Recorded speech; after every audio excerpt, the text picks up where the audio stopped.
Welcome to Food Pros Easy Fix. இன்னைக்கு நம்ம fix பண்ண போற ஐட்டம் சிக்கன் கறி.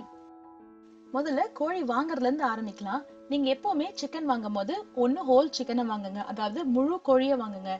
இல்ல உங்களுக்கு முழு கோழி தேவைப்படாதுன்னா ஒரே சிக்கன்ல இருக்கிற பார்ட்ஸ் யூஸ் பண்ணி எப்பவுமே சமைங்க. அதுதான் உடம்புக்கு ரொம்ப நல்லது. கோழிக்கறியை எப்பவுமே வெட்டின உடனே சமைச்சிடணும். நம்ம எப்பவுமே லேட்டா சமைக்கிறதுனாலதான் கோழிக்கறியை மஞ்சள் தூள் உப்பு போட்டு கழுவ சொல்றாங்க, பாக்டீரியா ஃபார்ம் ஆகாம இருக்கிறதுக்காக. கறி வாங்கியாச்சு, இப்ப குழம்பு வைக்கலாம். நீங்க வெங்காயம் வதக்கும் போது ஒரு 10 கருவேப்பிலை இலையை சேர்த்து போட்டு வதக்குனீங்கன்னா கறி குழம்பு வாசனையா இருக்கும். அடுத்து நம்ம பாக்குறது ஈஸி ஃபிக்ஸ் 3. நம்ம எப்பவுமே கரம் மசாலா கறி குழம்புக்கு சேர்ப்போம். நீங்க சேர்க்கிற அளவுல ஒரு டீஸ்பூன் மட்டும் இறக்கறதுக்கு ஒரு 5 நிமிஷம் முன்னாடி சேருங்க, குழம்பு வாசனையா இருக்கும்.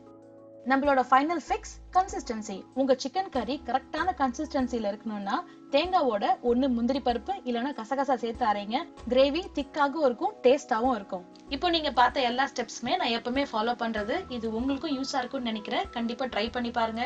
ஃபுட் ப்ரோஸ் சேனலுக்கு மறக்காம சப்ஸ்கிரைப் பண்ணுங்க. அப்பதான் நிறைய வீடியோஸ் பார்க்கலாம், நிறைய டிப்ஸ் கத்துக்கலாம். Until then, bye from Archana. Bye bye.